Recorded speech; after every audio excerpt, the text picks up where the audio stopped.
Hey everybody, hope you had a great weekend.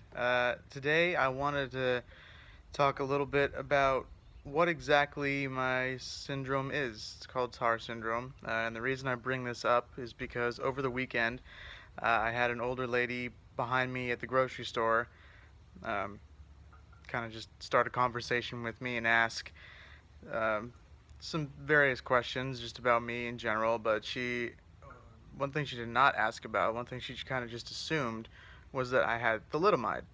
And those of you that are familiar with thalidomide know that it was the product of a morning sickness pill in Europe years ago that resulted in children having deformities and things, physical deformities. But definitely not the case here. So that got me thinking, well, I haven't really told these guys what my syndrome is all about yet anyway, so I figured this is a good time to do it. Alright, so it's called TAR syndrome. TAR is the abbreviation, and uh, it stands for Thrombocytopenia Absent Radius syndrome. Thrombocytopenia Absent Radius. And that unpronounceable T word at the beginning essentially means that when I was born, I had extremely low blood platelets. I had to receive blood transfusions pretty much from the very beginning, and eventually they do level off. Nowadays, um, a platelet reading would say that my blood plates are lower than yours, probably, but for me, they're leveled off. They're normal. My blood clots, I can cut myself, and it doesn't, I don't bleed out or anything. So they do end up leveling off. Absent radius, obviously, missing arm bones, radius bones in the arms.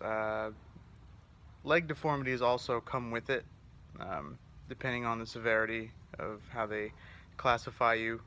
Um, I was diagnosed with probably the most severe form of it, so my legs were pretty messed up from the very beginning. Had a whole bunch of surgeries on them, most recently the amputations, of course.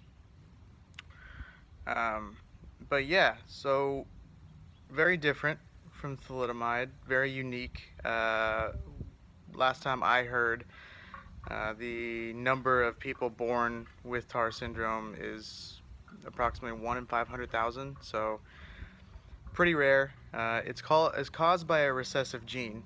So what that means is that my parents both carried the TAR gene somewhere along their family lines. Somewhere in their family, someone must have had TAR syndrome. But they recessively carried it, which means that my parents both were physically normal. You know, no way you could really tell without a DNA test. To see that your kid's gonna have TAR syndrome is, you know, like I said, it's a recessive gene, so it's very hard to catch, and you just kind of don't see it coming. But anyways, I thought that I would give you a little bit of background on my disability and my syndrome and what it's all about. I hope you found this informational and enjoyable, and have a great day. Be nice to someone. Remember, if I can do it, so can you.